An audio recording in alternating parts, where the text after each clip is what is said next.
Hay una expresión que se utiliza en muchos campos, pero se utiliza muchísimo en el periodismo. Es una expresión anglosajona, en inglés, que usted debe haber escuchado muchas veces, que es off the record.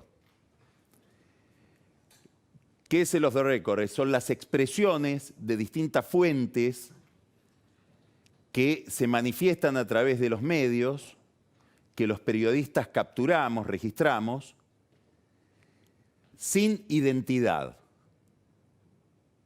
escondidas detrás del anonimato. Cuando uno lee diarios, mira televisión, sobre todo en la prensa escrita, muchas veces se encuentra con cosas que dicen, opiniones, datos, hechos que se manifiestan off the record. Nadie se hace cargo de eso que está dicho ahí. Se puede intuir quién lo dijo, se puede saber de qué sector viene, pero son informaciones que vienen enmascaradas por el ocultamiento de la identidad de quien lo dice. Esto es muy frecuente en sociedades sometidas al autoritarismo del poder. En sociedades donde los gobiernos son autoritarios, la verdad, muchas informaciones delicadas que el poder no quiere que se sepan, se filtran hacia la sociedad off the record. Es una práctica mucho más frecuente allí donde el poder es autoritario y donde hay un desdoblamiento de la construcción de la imagen de la realidad que proviene de la multiplicidad de medios de comunicación. Está la verdad que se publica, la información que se publica con nombre y apellido, y la que no quiere el poder que se publique se filtra de manera anónima. Nosotros estamos viviendo hoy en la Argentina un fenómeno muy curioso, muy curioso. El que filtra de manera anónima sus pareceres, su información, su visión de las cosas es supuestamente el que tiene el poder, es decir, Alberto Fernández. Es un presidente off the record. Ejemplo, ocurrió algo la semana pasada que ha sido escandaloso, sobre todo fuera de la Argentina. Hubo un informe de Naciones Unidas, un informe durísimo sobre la situación de los derechos humanos en Venezuela. Ya había habido un informe de Michelle Bachelet en el mes de julio. Michelle Bachelet es la alto comisionado para los derechos humanos de Naciones Unidas. Ahora se expresó una comisión, un comité de la Comisión de Derechos Humanos de Naciones Unidas sobre la situación de derechos humanos en Venezuela bajo el régimen de Maduro. Y es realmente durísimo lo que dicen, porque dicen que hay la organización de delitos para aterrorizar a la sociedad y retener el poder. Todo tipo de atrocidades. Y la curiosidad o la innovación de este informe de Naciones Unidas es que señala a 45 funcionarios responsables de esta secuencia sistemática de delitos organizados para reprimir a la oposición y para aterrorizar a la sociedad. Y entre esos 45 funcionarios, el informe de Naciones Unidas dice que hay 3 que no solamente conocen lo que está pasando a nivel de estos crímenes, sino que los organizan. El presidente Maduro, su ministro de Defensa y su ministro de Interior, que son militares, el de Defensa y el del Interior. Como sabemos, el régimen de Maduro se parece muchísimo ya a un régimen militar. Este es el informe de Naciones Unidas y la posición del gobierno argentino, la posición de la Cancillería argentina fue ratificarlo con el representante que tiene la Argentina en esta comisión. Pues bien, la semana pasada, el embajador del gobierno de Alberto Fernández en la Organización de Estados Americanos, Carlos Raimundi, que es un militante kirchnerista,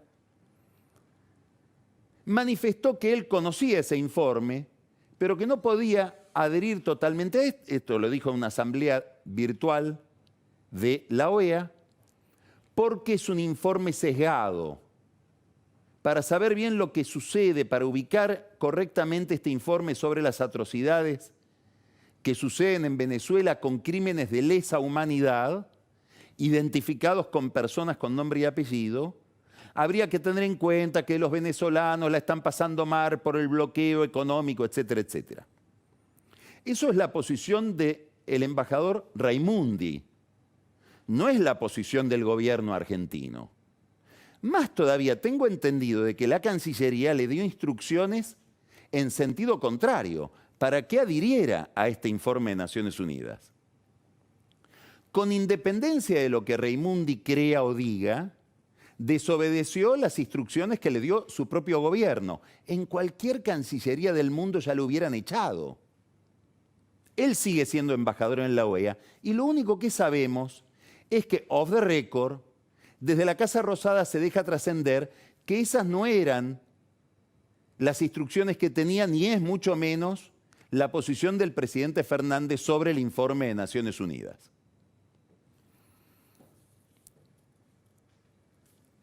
Como sucede en los gobiernos o en los regímenes autoritarios, el que necesita expresar su verdad, si esa verdad contradice al poder, lo hace off the record. La curiosidad es que en este caso lo hace el presidente, como si el poder lo tuviera otro, capaz de sancionarlo si dice públicamente lo que cree o si hace públicamente lo que debe hacer, que es removerlo a Raimundi de su lugar, por haber desobedecido instrucciones formales de la Cancillería. Otro caso. La diputada Vanessa Siley, que es una diputada muy importante por el lugar que ocupa en la estructura de poder y en la dinámica de poder del kirchnerismo. Esta diputada es la reemplazante de Guado de Pedro, ministro del Interior en el Consejo de la Magistratura, lugar que Guado de Pedro ocupaba cuando era diputado. Es como Guado de Pedro de Mercedes, tierra de juristas, porque de ahí viene de Pedro, que estuvo en el Consejo de la Magistratura, Siley, que está en el Consejo de la Magistratura, Jerónimo Moustarrós, medio hermano de Guado de Pedro, que es el representante del gobierno del Consejo de la Magistratura. A ver, vamos a rebobinar. Los intereses judiciales de Cristina Kirchner los maneja Guado de Pedro, el ministro del Interior, que viene de Mercedes. Y él maneja y conduce un entramado al que pertenece centralmente la diputada Siley y su medio hermano Moustarrós en el Consejo de la Magistratura. Hay quien dice, lo escuché yo la semana pasada, Guado de Pedro, a raíz de esta intervención, de esta autoridad que tiene sobre los temas judiciales del kirchnerismo, ha crecido tanto que hoy Guado está en la cámpora prácticamente a la altura de Máximo Kirchner. A mí me corrió un frío por la espalda, pero es responsabilidad del que lo dijo, que obviamente lo dijo off the record. Muy bien, Vanessa Siley reactivó un pedido de juicio político que tenía contra el juez Carlos Rosenkrantz, centralmente porque el juez Rosenkrantz votó interpretando la ley tal cual la ley establecía el cómputo de las penas con el 2×1, votó en el caso Mueña como que debía ser beneficiario. Mueña, que es un procesado por crímenes de lesa humanidad, con los beneficios del 2×1. Ahí la vemos a la diputada Siley detrás de mí, con el doctor Rosenkrantz cuando él le tomó juramento como miembro del Consejo de la Magistratura. Bueno, ahora esta diputada le inicia juicio político o reactiva un juicio político con altísimo perfil contra el doctor Rosenkrantz.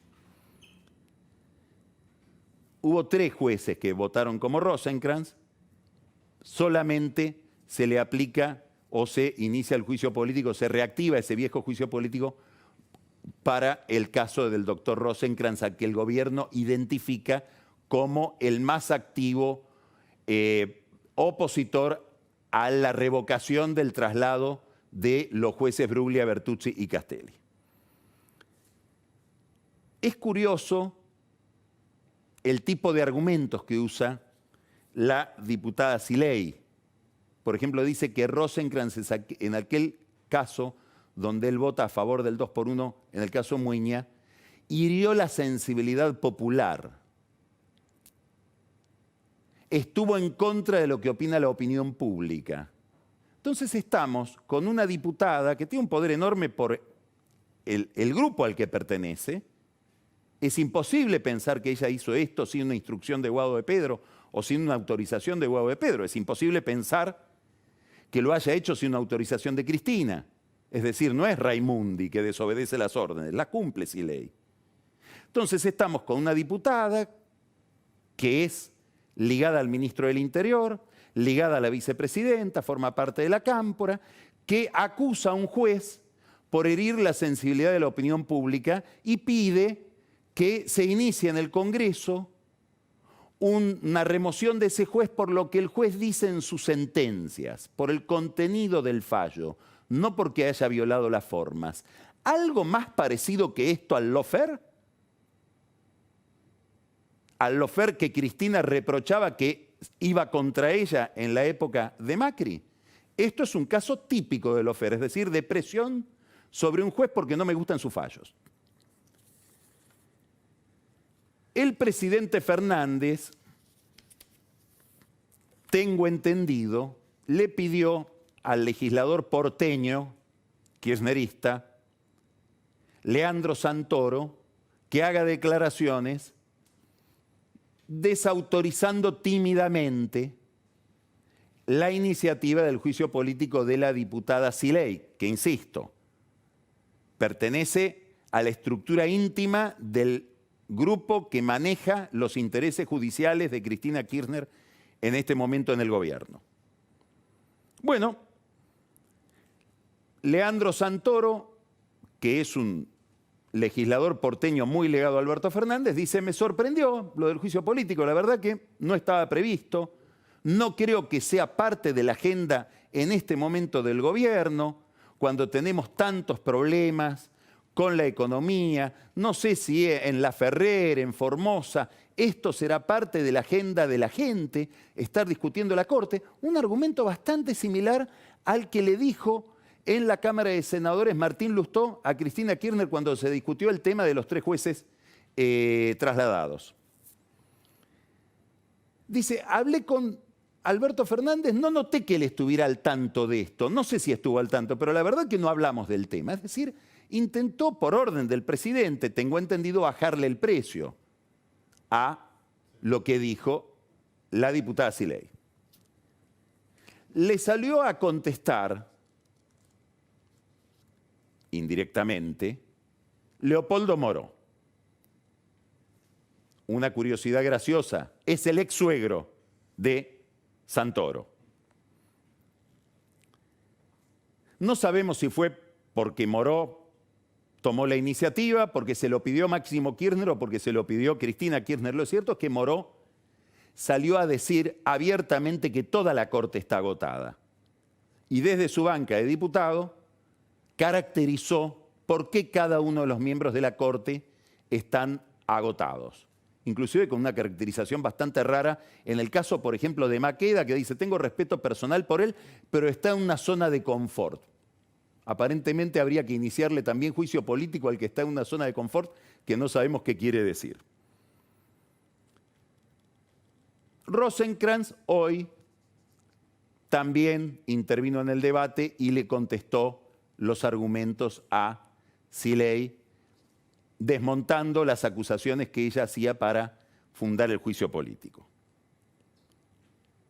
Me interesa el ataque de la Corte de Moró. Moró es un hombre súper experimentado, no creo que dé puntada sin hilo, creo que nos obliga por lo menos a plantearnos una hipótesis todavía muy borrosa, pero es una hipótesis que hay que empezar a pensar. ¿Cuál es esa hipótesis? Esta impugnación en bloque a la Corte nos puede estar indicando que el gobierno ya sabe cómo se va a pronunciar la Corte cuando tenga que tratar el tema de los 3 jueces, de Bruglia, Bertuzzi y Castelli, 3 jueces que fueron trasladados durante el gobierno de Macri y cuyo traslado el gobierno y el kirchnerismo pretende revocar. Es muy probable que supongan, probablemente con buena información, que ya hay 2 personas, 2 jueces de la Corte, Rosati y Maqueda son amigos entre sí porque además los dos fueron constituyentes en el 94, ya tienen una especie de borrador o empiezan a tener un borrador respecto de por dónde encarar. Son dos de los tres jueces, el otro es Lorenzetti, que convalidaron estos traslados, no en una sentencia, sino en una acordada, la célebre acordada 7. Faltaría otro juez para que se configure una mayoría que le dé la razón a los jueces trasladados y no al gobierno. ¿Cuál es la hipótesis que digo que se podría estar configurando o que borrosamente podemos empezar a intuir o por la que tenemos que preguntar? Si esta impugnación tan dura de Moró, que es Cristina, que es Máximo, a la Corte, no significa que nos están adelantando que este fallo no lo van a cumplir. No sería una sorpresa, porque en Santa Cruz estuvieron muchísimo tiempo sin cumplir con el fallo que les obligaba a reponer justamente en su cargo al fiscal de Estado, el doctor Sosa. Finalmente, para no cumplir con el fallo, disolvieron el cargo y dijeron, bueno, ya es abstracto porque no hay dónde reponerlo. Durante mucho tiempo, el gobierno de Santa Cruz, encabezado por Kirchner, desobedeció un fallo de la Corte. ¿Puede ser que estén pensando en el kirchnerismo, en agarrarse de algún considerando del nuevo fallo para decir, bueno, interpretamos que nos dijeron esto y por lo tanto seguimos adelante con la remoción de estos jueces en el lugar donde los colocaron? Todos estos son signos de interrogación que estamos obligados a abrir, no son pronósticos, son inquietudes que uno se va formulando cuando empieza a ver este ataque sistemático de el kirchnerismo, en este caso, encarnado en Leopoldo Moró, sobre la Corte. Nos queda como balance a quién le tengo que hacer caso cuando me pregunto qué opina el oficialismo en todo esto. Al diputado porteño Santoro, que intenta expresar lo que piensa Fernández. Y yo les puedo asegurar que cuando Fernández llegó al poder, en el entorno de Fernández y para el propio Fernández, la Corte no era un tema. La Corte se ha ido transformando en un tema a medida que Cristina Kirchner vio que su futuro judicial dependía muchísimo de la Corte. A ver, si miramos muy por debajo, lo que está mirando Cristina Kirchner cuando mira cómo esta Corte resuelve el tema de los tres jueces, es un adelanto, una primera señal de cómo podría estar fallando esta Corte en el caso Tesur, en el caso Los Sauces, en el caso de Vialidad, es decir, en muchas de las causas que tiene Cristina Kirchner a consideración de estos jueces. Esto es lo que se está discutiendo. En realidad, lo de Bertuzzi, Bruglia y Castelli es el campo de batalla de otras batallas que todavía la vicepresidenta, el lapsus es interesante, la vicepresidenta tiene que dar en ese campo que es la Corte. En el caso Raimundi, Alberto Fernández dice lo que él piensa off the record. En el caso de la Corte, trata de hablar a través de Santoro y Moró lo desautoriza. ¿Por qué todo esto es importante? No solamente por el tema judicial. Todo esto está pensado de tal manera, tiene un modus operandi, esto de que hay un poder que actúa y otro poder que es el poder del presidente que habla off the record, que lo único que logra es crear incertidumbre. Es decir, en un diseño de poder como este, la incertidumbre no es un accidente, es un objetivo. Esto es lo que se ve en el mercado cambiario. Esto es lo que une, una de las cosas que une, no es la única, este problema político que lo vemos sistemáticamente en relación con la justicia y que parece ir agudizándose, porque a Fernández le están creando un problema con la Corte que lo va a pagar él en actos de gobierno. Vamos a ver qué hace la Corte con los dineros que la nación le está sacando a la ciudad. Vamos a ver qué hace la Corte si un día a Fernández se le ocurre subir las tarifas. Vamos a ver qué hace la Corte en toda la agenda que puede tener la Corte respecto de la administración, no de los problemas judiciales de Cristina. Esto es lo que está viendo también Fernández. ¿Cuánto de la cuestión judicial de Cristina le afecta al gobierno a él? Pero además, esto se proyecta sobre la economía porque es el gobierno una usina de incertidumbre con un presidente que habla off the record. Claro, esta incertidumbre cae sobre un campo ya muy deteriorado, que es el de la economía argentina, que trae una crisis, un estancamiento de 10 años y trae una crisis desde en algún mes del primer trimestre del año 2008. Le voy a dar un número, dos números, para medir este problema. Son dos números que expresan muy bien el estado de la economía argentina mirado desde lejos. A comienzos del 2018, si yo hacía un promedio de las acciones en la Bolsa de Valores de la Ciudad de Buenos Aires, un promedio que estaría reflejado en el índice Merval, esas acciones promedio valían $1.800. Estamos hablando de comienzo del 2018.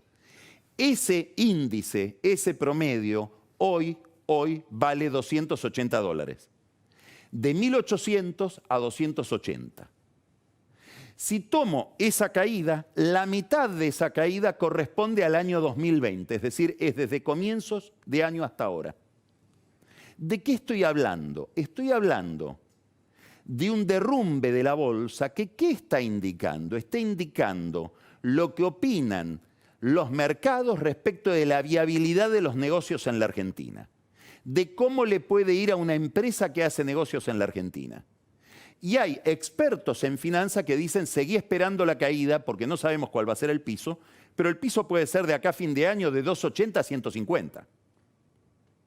Esto es un derrumbe de la economía argentina indicado en el valor de las empresas, en lo que valen las empresas.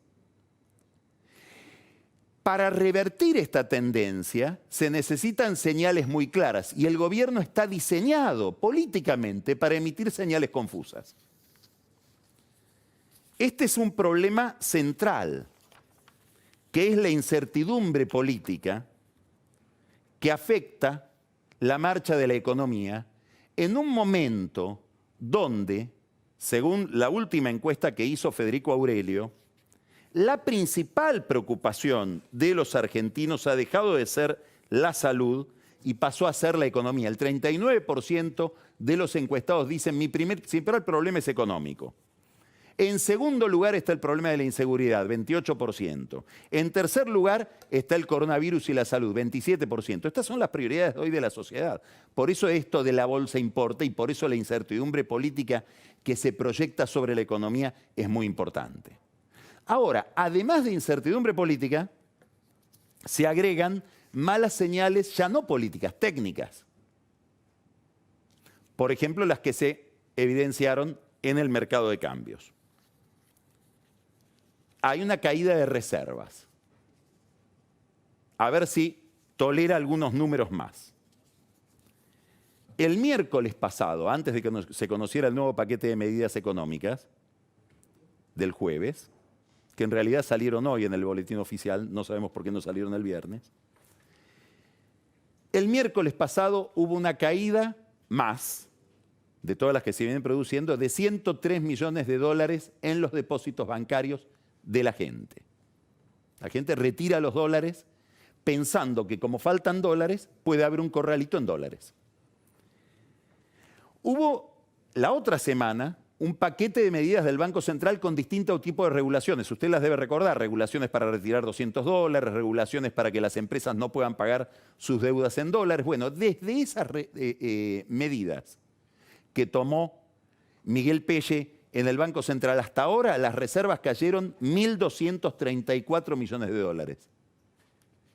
Quiere decir que las medidas, en vez de aumentar las reservas, las disminuyen.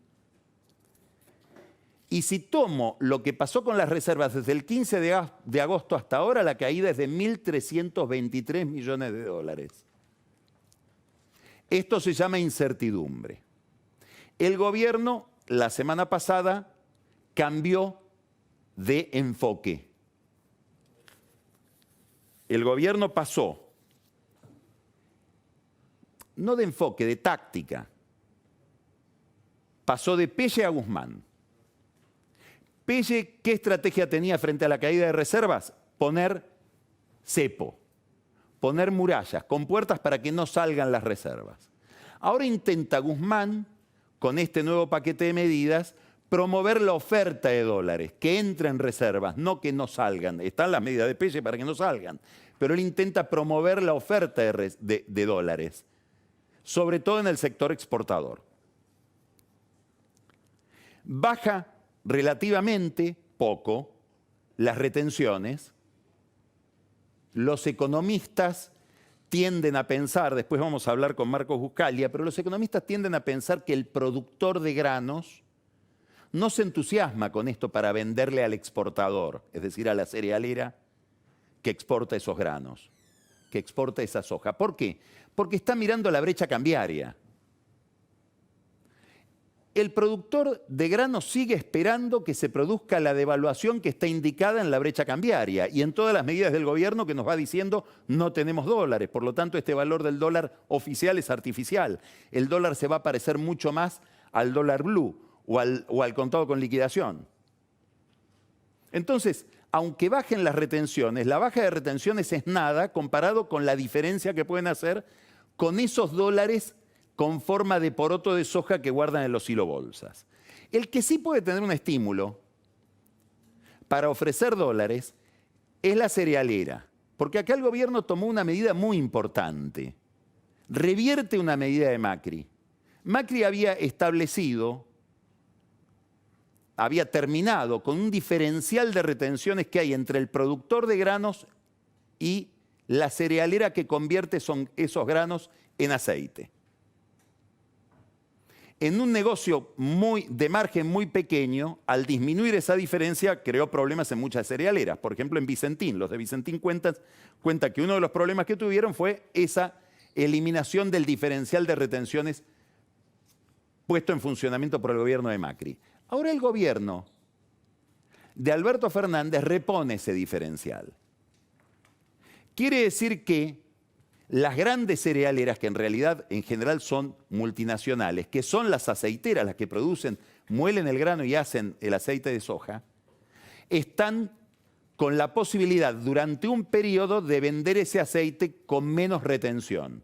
Y es probable que quieran liquidar los granos que tienen estoqueados, que tienen almacenados, el productor difícilmente le venda nuevos granos, para vender el aceite de soja. Acá hay una figura que no hay que dejar de mirar, se llama Roberto Urquía. Es uno de los líderes de la industria aceitera, es el dueño de Aceitera General Dehesa, cuyo cuñado es un hombre muy amigo del gobierno, es Miguel Acevedo, presidente de la UIA. ¿Está el gobierno intentando seducir sectores con estas medidas? Puede ser. Ahora acá se plantea una situación muy interesante. El 9 de julio, Alberto Fernández convocó a 6 grupos, 6 entidades empresarias, entre ellos la rural, para dar una imagen de unidad nacional y de convergencia de sectores detrás de la recuperación económica. Desde el Instituto Patria, Cristina Kirchner le dijo, tenés que leer esta nota de Alfredo Zayat en el diario Página 12, que le decía, cuidado, esos exportadores no, Alberto, vas por mal camino. No es por ahí. Ahora el gobierno de Alberto Fernández le tira un centro espectacular a las empresas exportadoras. Y probablemente haga bien si lo que necesita es que le liquiden rápido dólares con la venta de aceite. Lo que no sabemos es si Cristina entendió lo que pasó. O hay que leer de nuevo la nota de Zayat, o hay que romperla y Zayat se equivocó. Alguien se equivocó de los dos, o Alberto o Cristina. No sabemos si se equivocaron off the record o on the record. Algo muy importante para entender el comportamiento del mercado cambiario es la noticia que no conocimos en los anuncios de Martín Guzmán de la semana pasada. ¿Qué esperaría alguien que está mirando el comportamiento de las reservas? Que Guzmán diga, tengo un acuerdo con el gobierno chino para poder convertir en dólares los yuanes que tengo como préstamo del gobierno, de lo que se llama el swap de reservas, que es como una especie de respaldo teórico, porque eso no se puede convertir a dólares para vender en el mercado en forma de dólares. No vino esa noticia, no se produjo. Daría la impresión de que el gobierno chino le sigue diciendo al gobierno de Alberto Fernández lo que le decía en un último tramo del gobierno de Macri, cuando también el gobierno de Macri quería usar esos yuanes. No, no, no, no, no, no. No queremos meternos en la convertibilidad del yuan a dólar porque no queremos meternos en el área de los Estados Unidos a jugar con monedas para que Estados Unidos no lo entienda como un comportamiento agresivo hacia los Estados Unidos. Ahora cuando yo termine vamos a tener una charla muy interesante con Michael Shifter. Es una de las personas que mejor entiende la relación entre Estados Unidos y América Latina, China en ese juego. Él es el presidente del Inter-American Dialogue, está en Washington, vamos a hablar de las elecciones en Estados Unidos, de Venezuela, pero también de este tema. Ahora, están los que dicen no dejemos salir dólares, están los que dicen estimulemos la oferta de dólares. Pelle, Guzmán. Lo que sigue faltando es el enfoque de base. El problema no son los dólares. La gente compra dólares porque ve que se deterioran los pesos. Y se deterioran los pesos porque el gobierno emite y sigue emitiendo pesos. Y esos pesos valen nada. Sobre todo porque vemos el año que viene y Guzmán dice yo no pienso bajar el gasto. Entonces vas a seguir emitiendo mucho. Vamos a hablar con Buscalia. Este es el problema que está detrás y sobre este problema el gobierno no da una señal, que es una señal fiscal, monetaria, digamos un programa económico debería haber. ¿Qué es lo que le va a pedir a partir de mañana a la gente del fondo que vino a Buenos Aires? La sociedad mira todo esto. Ya vimos los números de Federico Aurelio. AEA sigue hablando con la CGT, ya tienen grupos y trabajan juntos en un programa, en silencio, off the record, para que no se enoje Fernández, porque si no se enoja Cristina. El sindicalismo va a ser un 17 de octubre virtual. Lo querían hacer presencial y le llegó la orden, no, mejor no se activen tanto. Cristina no quiere a la CGT. Y cierto, tiene ahí enemigos muy, muy marcados. Gente que trabajó mucho en contra de ella durante el gobierno de Macri. A la cabeza de todo, José Luis Lingeri. Cloro. Moyano, en cambio, en este juego está muy cerca de Alberto Fernández. Por muchas razones. ¿Quiere que le dé una razón? ¿Una razón adicional para que Moyano esté cerca de Alberto Fernández? Ya cerró el acuerdo con Cristóbal López para que Cristóbal López intente quedarse con OCA. Esa empresa que parece de Moyano. A López le pareció muy caro el precio, pidió un plan en cuotas, como hace siempre con la FIP, con OCA. Sigue la pelea, sigue la carrera por OCA, pero ahí está Cristóbal López ratificando algo que contó acá en Odisea Daniel Vilota. La política, así como los sectores, también miran esta incertidumbre con muchas fantasías, con distintas reacciones. Massa diferenciándose. Hoy dijo que los chicos del último grado de la primaria y del último año de la secundaria deberían volver a la escuela. Seguramente Massa olfatea que algo de eso está por anunciar Fernández y se le adelanta. Es la vieja táctica de Massa, una picardía típica de Massa. Ya se diferenció en el tema de los silobolsas, se diferenció en el tema de las pistolas Taser, se diferenció en el tema de la salida de precios, se diferencia en el tema de la deuda. Un día se diferencia del todo, según cómo vaya la caída de reservas. Están los que dicen no, vamos a involucrarlo más a Massa. Cristina tiene un poco esa fantasía, lo contamos la semana pasada, que Massa se haga cargo de la jefatura de gabinete. Y los amigos de Massa le dicen, ni loco, Sergio. No, vos esperá. Claro, si Massa se hace cargo de la jefatura de gabinete, el presidente de la Cámara de Diputados, ¿quién sería? Máximo Kirchner. Y tendríamos a Máximo Kirchner en la línea sucesoria. Y si viene una catástrofe, ¿Máximo Kirchner sería presidente?